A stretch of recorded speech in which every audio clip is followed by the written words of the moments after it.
성경으로 오늘 예배 시작하겠습니다. 나는 전능하신 아버지 하나님, 천지의 창조주를 믿습니다. 나는 그의 유일하신 아들, 우리 주 예수 그리스도를 믿습니다. 그는 성령으로 잉태되어 동정녀 마리아에게서 나시고 본디오 빌라도에게 고난을 받아 십자가에 못 박혀 죽으시고 장사된 지 사흘 만에 죽은 자 가운데서 다시 살아나셨으며 하늘에 오르시어 전능하신 아버지 하나님 우편에 앉아 계시다가 거기로부터 살아있는 자와 죽은 자를 심판하러 오십니다.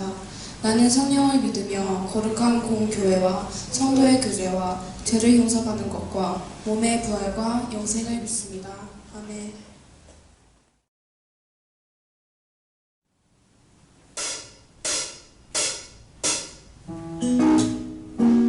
사이고 한인교회 온라인 예배에 오신 여러분들을 환영합니다. 이 시간 다 함께 하나님의 사랑이 부르면서 오늘 하루를 시작할까요?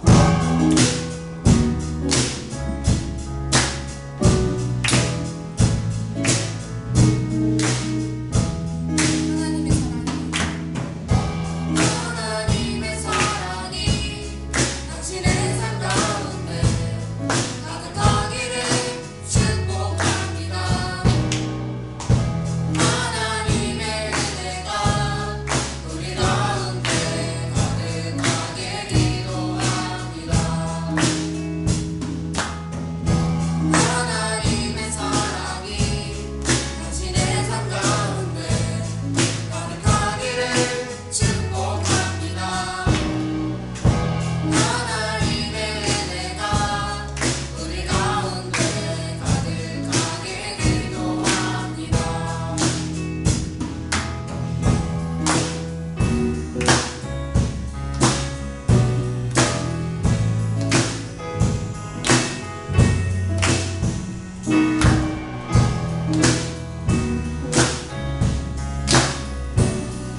모습 이대로 사랑하시네. 연약한 그대로 사랑하시네. 나의 모든 발걸음 주가 하시나니 날 인도하소서. 내 모습 이대로 사랑하시네. 연약한 그대로 사랑하시네. 나의 모든 발걸음 주라 하시나니 나를 인도하소서. 주의 날개 안에 거하는 것 주의 임재 안에 거하는 것 나의 가장 큰 소망 나의 가장 큰 은혜 주와 함께 동행하느니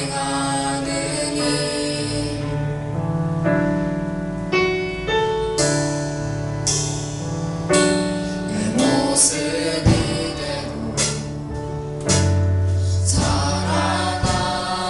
사랑하시네. 연약한 그대로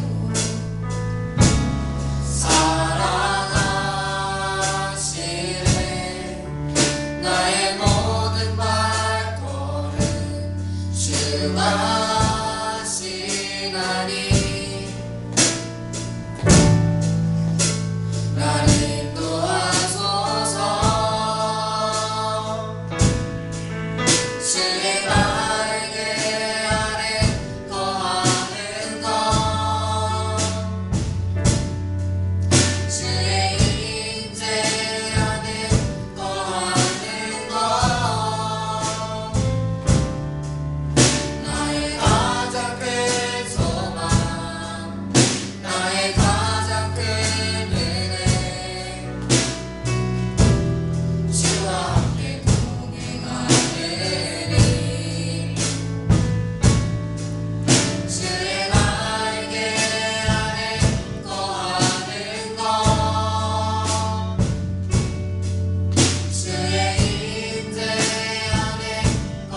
주시고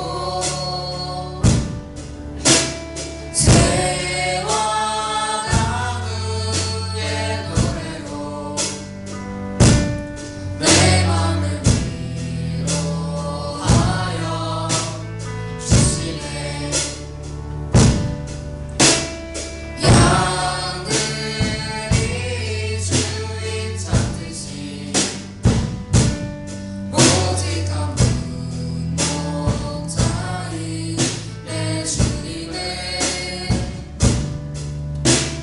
내가 찾고 또 따르니 주 곁에 나를 메어 주소서.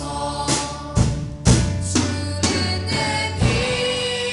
피난처 내 요새 되시니 내 피할 곳은 주뿐이네. 나 돌아갈래 고향 주의 집에서 내 주님 맞아 주시리. 주는 내 피난처 내 요새 되시니 내 피할 곳은 주뿐이네. 나 돌아갈래 고향 주의 집에서 내 주님 맞아 주시리. 주는 내 피난처 내 요새 되시니 내 피할 곳은 주뿐이네. 나 돌아갈래 고향 주의 집에서 내 주님 맞아 주시리.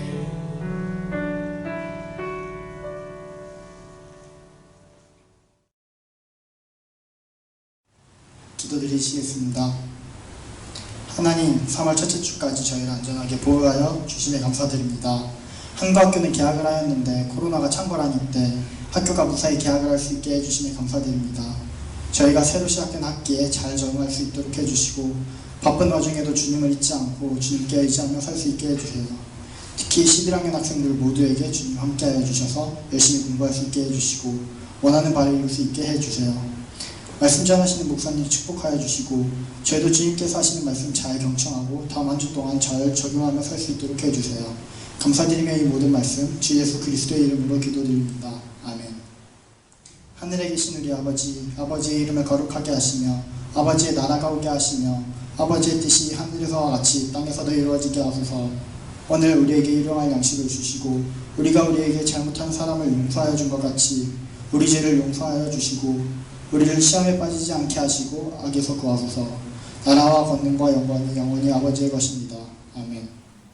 오늘 나눌 하나님의 말씀은 마가복음 10장 46절에서 52절까지의 말씀입니다. 마가복음 10장 46절에서 52절까지 말씀 함께 보겠습니다. 그들이 여리고에 이르렀더니 예수께서 제자들과 허다한 무리와 함께 여리고에서 나가실 때 디메오의 아들인 맹인 거지 바디메오가 길가에 앉았다가 나사렛 예수시란 말을 듣고 소리질러 이르되 다윗의 자손 예수여, 나를 불쌍히 여기소서. 많은 사람이 꾸짖어 잠잠하라 하되 그가 더욱 크게 소리질러 이르되 다윗의 자손이여, 나를 불쌍히 여기소서. 예수께서 머물러 서서 그를 부르라 하시니 그들이 그 맹인을 부르며 이르되 안심하고 일어나라. 그가 너를 부르신다. 맹인이 겉옷을 내버리고 뛰어 일어나 예수께 나오거늘 예수께서 말씀하여 이르시되 내게 무엇을 하여 주기를 원하느냐? 선생님이여, 보기를 원하나이다. 가라. 내 믿음이 너를 구원하였느니라. 하시니 그가 곧 보게 되어 예수를 길에서 따르니라. 할렐루야. 자, 온라인 상이기는 하지만 모두들 반가워요. 자, 3월 1일부터 20명 제한에서 50명 제한으로 완화가 되고 또 학교는 개학과 동시에 대면 수업이 가능해지고 그래서 목사님 생각에 교회 예배도 이제 대면 예배가 가능해질 것이다라고 그렇게 생각했는데 아쉽게도 좀 더 시간이 필요한 것 같아요. 그래도 여러분들은 여러분들끼리 학교나 또 학원에서 만날 수 있으니까 괜찮을 것 같다는 생각이 드는데 목사님이나 선생님들은 여러분들과 빨리 만나고 싶어서 그래서 이 코로나가 빨리 잠잠해지고 또 규제가 완화되도록 열심히 기도하고 있어요. 여러분들도 마음의 염원을 담아서 함께 기도하면 좋을 것 같아요. 어찌됐든 우리가 비록 온라인상으로 드려지는 그런 예배이긴 하지만 열심히 예배 드리길 바라요. 이 시간들이 진짜 믿음을 내가 가지고 있는가 아니면 그렇지 않은가 여러분 스스로 점검해 볼 수 있는 그런 기회가 될 수 있을 거예요. 특별히 그래서 오늘은 여러분들이 좀 더 예배를 잘 드릴 수 있도록 집중해서 드릴 수 있도록 장소도 바꿔보고 또 카메라도 다른 걸로 교체해 보았어요. 그러니까 이제 여러분들이 새 학년 또 새 학기가 되었겠다. 또 새로운 마음으로 어디에서든 어떠한 상황에서든 하나님을 예배하는 우리 중고등부가 되기를 주님의 이름으로 축원합니다. 자, 여러분들은 무언가 간절히 원해서 갖게 된 무언가 어떤 것을 갖게 된 그런 경험 있나요? 목사님이 7살 유치원 다닐 때 이제 유치원에서 연말 시상 같은 것을 하면서 출석상으로 48세 크레파스를 주었어요. 저는 그 해에 하필이면 몸이 아파서 병원에 입원도 하고 꽤 많이 결석을 한 탓에 출석상을 이제 받지 못했는데 어린애가 뭐 그런 것을 뭐 따지나요? 크레파스 받은 친구가 너무 부럽고 그래서 나도 갖고 싶다며 주십시오 하고 그렇게 유치원 발표하는 날 징징 울었어요.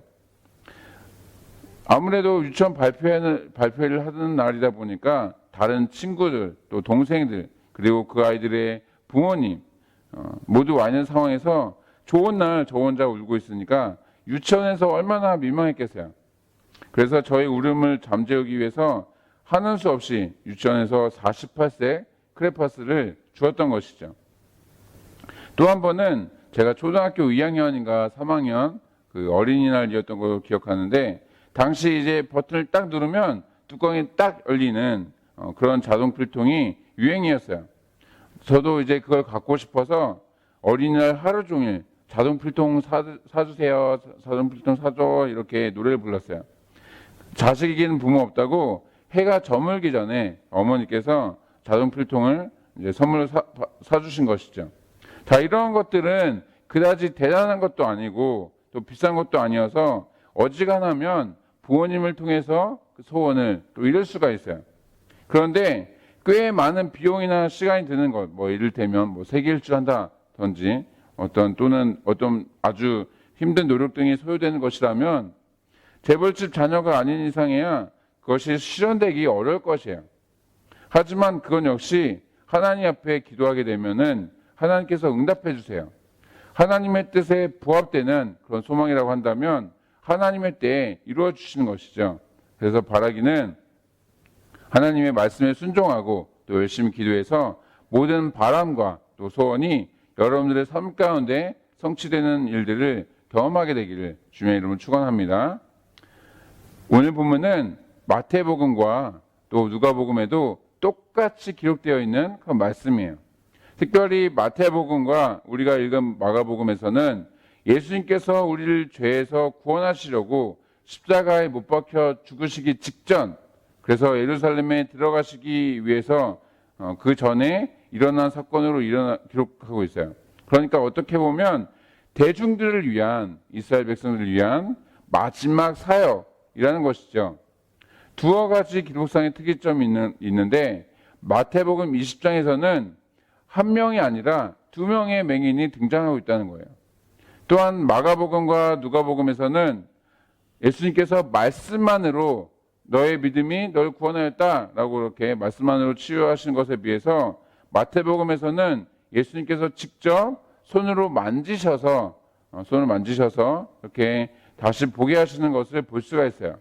자, 여기에서 중요한 것은 맹인이 한 명이냐 두 명이냐 또는 뭐 예수님께서 어떤 방법으로 다시 보게 하셨느냐 뭐 이런 것이 아니에요. 핵심 메시지는 이 본문의 주인공이라고 할 수 있는 바디메오가 어떻게 해서 기적을 경험하게 되었는가, 이것이 바로 중요한 것이죠.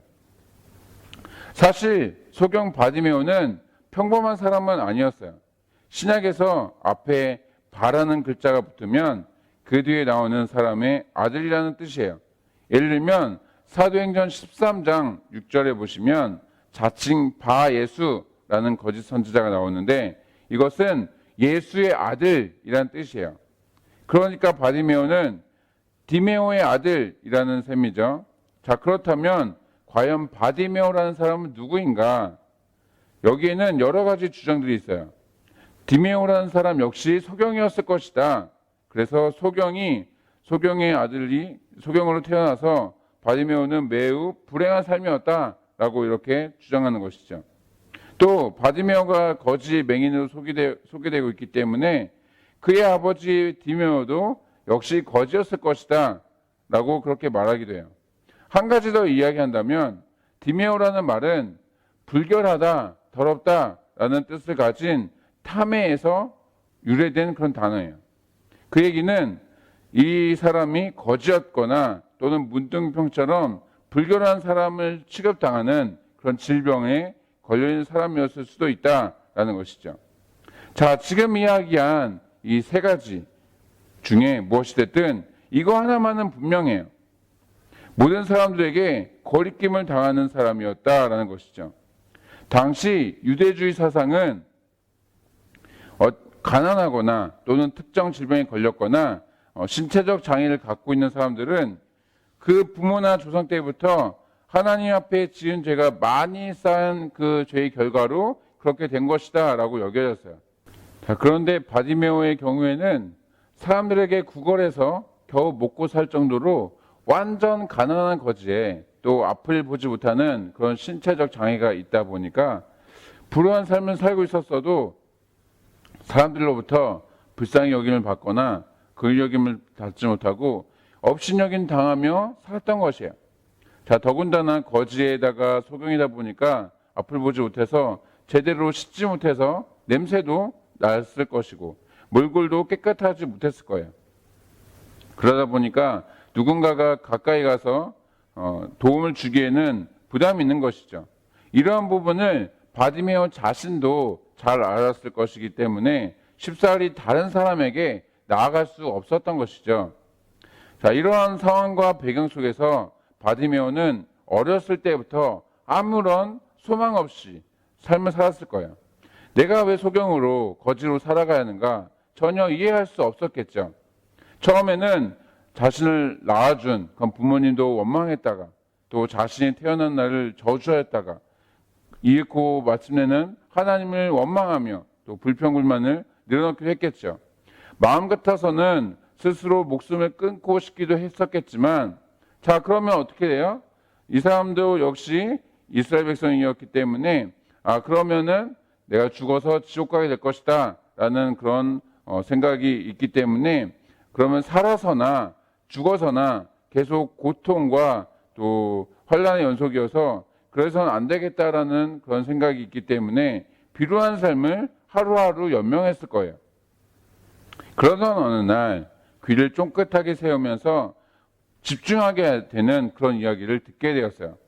예수님이라는 분이 계시는데 하나님께서 보내신 메시아로 추정되는 분이시고 어떠한 장애나 질병도 심지어 죽은 사람까지도 살리시는 그 놀라운 능력을 가지신 분이 계시다라는 그런 이야기를 들은 것이죠.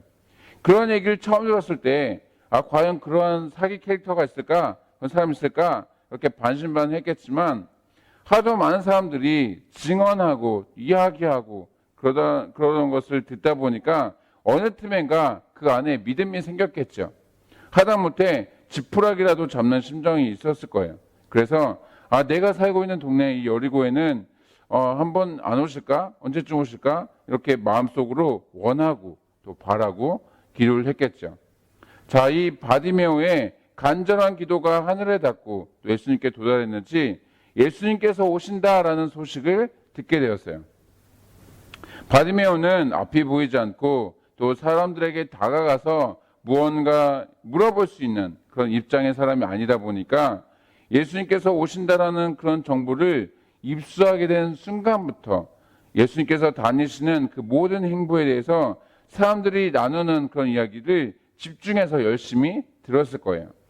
그리고 마침내 예수님께서 여리고를 떠나시기 직전 그 가시는 그 길가에 앉아 있다가 예수님이 지나가신다라는 그런 소리를 듣게 된 것이죠.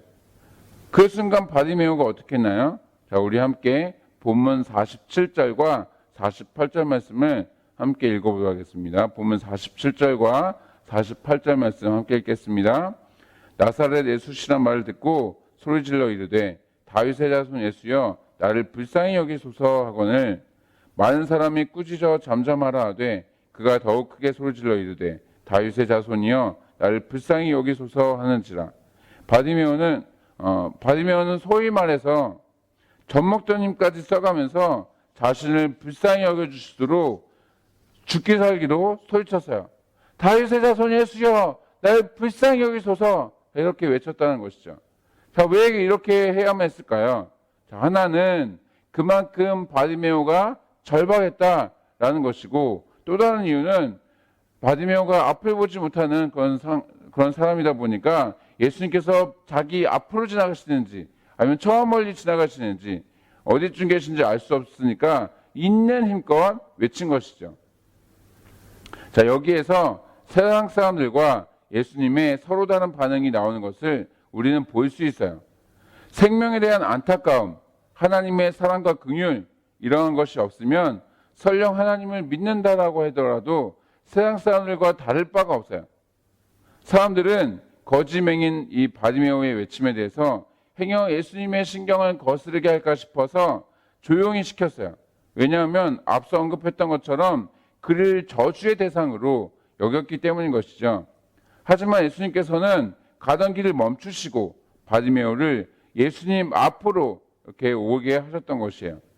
바디메오는 맹인인데 그를 불쌍히 여기고 배려하셨다면 예수님께서 직접 가시는 게 나으셨을 텐데 왜 데리고 오게 하셨을까라는 생각을 여러분들이 할지도 모르겠어요. 아니면 굳이 오라가라 할 것도 없이 예수님께서 서 계신 그 자리에서 너의 눈이 다시 보게 될지어다 뭐 이렇게 말씀만으로도 낫게 하실 수도 있었겠죠. 그런데 왜 예수님께서 바디메오로 하여금 사람들에게 이야기해서 예수님 앞으로 오게 하셨던 것일까요? 그가 정확하게 예수님 앞에 오게 하기 위해서는 반드시 다른 사람의 도움을 받아야만 했어요. 그러면 좋든 싫든 간에 다른 사람과의 어떤 스킨십, 이 접촉이 일어나게 되는 것이죠. 바디메오가 어떤 문둥병 같은 전염성 강한 그런 질병에 걸린 것은 아니었지만 다른 사람과의 접촉은 아마 거의 처음이었을 거예요. 아니면 상당히 오랜만에 있었거나 그리고 예수님 앞에 나오게 되면서 그의 마음 깊은 곳에서부터 자리 잡아왔던 어떤 깊은 외로움과 슬픔들 그런 모든 것들이 상당 부분 씻겨져 내려갔겠죠. 바로 이것이 하나님의 사랑인 것이에요. 자, 이제 예수님은 바디메오에게 질문하세요. 내가 무엇을 해주면 좋겠느냐? 자, 이 순간 여러분들이 만약에 거지 맹인 바디메오였다면 어떠한 대답을 했을 것 같은가요? 저를 업신여기던 모든 사람들에게 벌을 내려주십시오. 아무도 무시 못할 만큼의 재산을 주십시오. 뭐 이러한 요청을 할 수도 있지 않았을까요? 왜냐하면 단 한 번의 어떤 기회였을 수도 있으니까. 그런데 바디메오는 이러한 허황된 욕심을 부리지 않았어요. 비록 사람들에게 구걸을 해서 겨우겨우 하루 벌어서 하루 먹고 사는 그런 인생이었지만 자신의 유일하고도 절대적인 소원을 잊지 않았던 것이죠. 눈을 뜨게 돼서 신체적 장애가 사라지고 외형적으로도 청결해져서 열심히 막노동이라도 하다 보면 가난도 극복할 수 있을 것이다. 뭐 이렇게 생각했을 것이에요. 설령 굳이 거기까지 계산하지 못했다 하더라도 사람들에게 거절과 따돌림을 받지 않기 위해서 하나님께 저주와 심판을 받았다는 어떤 꼬리표, 이 소경의 상태를 벗어나는 것에 대해서 최우선 과제로, 최우선 목표로 삼았다는 것이죠. 자, 그러한 겸손과 믿음, 무엇보다 절박함이 있었기 때문에 고침을 받은 것은 물론 예수님께서 말씀하신 대로 구원을 선물로 받을 수 있었던 것이에요. 자, 그리고 그 이후에는 절망의 늪에서 건져내어 주신 예수님을 오늘 말씀 말미에 나오는 것처럼 따르게 된 것이죠. 자, 말씀을 마치겠습니다. 여러분들이 앞으로 살아가면서 반드시 이루고 싶은 어떤 간절한 소망이 있나요? 목사님은 한때 철없던 그 대학생 시절에 세계 곳곳을 다니면서 하나님의 말씀을 전하는 그런 사람이 되기를 소망하면서 대학 시절 내내 그렇게 기도했어요. 그런데 대학교 졸업할 때쯤에 좀 정신을 차리면서 뭐 내가 그렇게 해봐야 무슨 소용이 있겠나, 그런 것보다는 하나님의 말씀에 순종하면서 사는 게 낫지, 뭐 이렇게 마음을 좀 먹게 되면서 그 길을 멈추었던 것으로 기억하는데, 생각해 보면 그 기도 때문이었는지 몰라도 중국에서 10년, 또 베트남에서 3년 남짓 이렇게 대학교와 대학원을 다닐 때 외에는 계속 해외에서만, 다른 나라에서만 사역을 해오고 있어요. 정말 놀라우신 하나님의 은혜인 것이죠. 이렇게 세상적 욕심이 아니라 하나님 나라를 위해서 여러분들의 꿈과 비전을 놓고 여러분들이 소원하는 바를 오늘부터 열심히 기도하시길 바라요. 그러다 보면 하나님의 때에 여러분들이 생각하지도 못했던 하나님의 방법으로 놀랍게 이루시고 역사하시는 것을 경험할 수 있게 될 것이에요. 자, 그렇게 해서 주님을 따르고 또 하나님께 영광 올려드리는 우리 중고등부가 되기를 주님의 이름으로 축복합니다. 자, 함께 기도하겠습니다.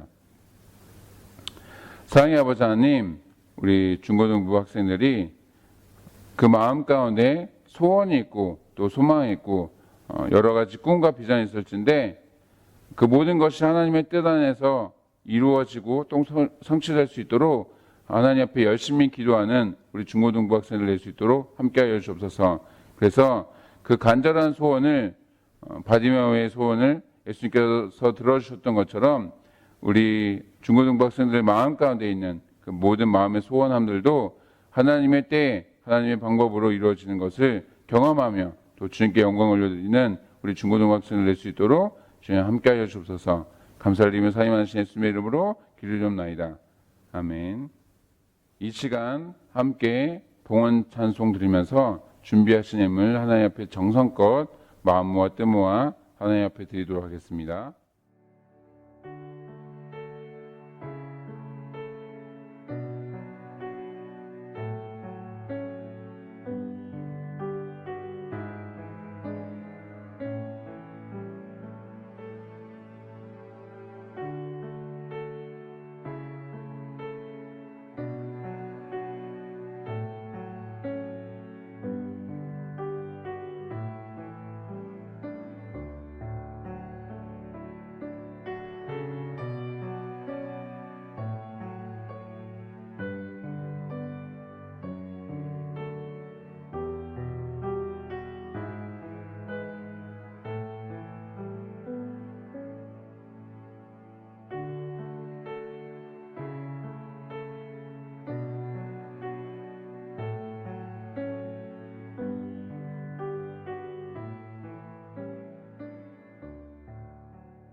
사랑의 아버지 하나님, 이 시간 우리 중고등부 학생들이 각자 있는 자리와 처소와 가정에서 하나님 앞에 귀한 예물을 드렸습니다. 그 모든 예물을 주님께서 기뻐 받아주시고 이 예물들과 또 하나님 앞에 드리는 모든 손길 주님 축복하여 주셔서 하나님 나라를 위해 귀하게 사용되어 주시도록 주님 함께하여 주옵소서. 감사를 드리고 사임하신 예수님의 이름으로 기도드리옵나이다. 아멘. 이제는 우리 주 예수 그리스도의 은혜와 아버지 하나님의 극진한 사랑과 성령 하나님의 내주 통역사심이 마음 가운데 있는 모든 소원과 또 모든 꿈과 비전을 하나님 앞에 열심히 기도해서 또 성취되며 그것을 이루시는 하나님과 동행하며 또 그렇게 하기로 결단하며 나가는 우리 모든 중고등학생들과 또 우리 선생님들과 또 우리 각자의 모든 자리와 또 학급의 현장과 모든 것 가운데 주님께서 영원토록 함께 하시기를 간절히 축원하옵나이다. 아멘.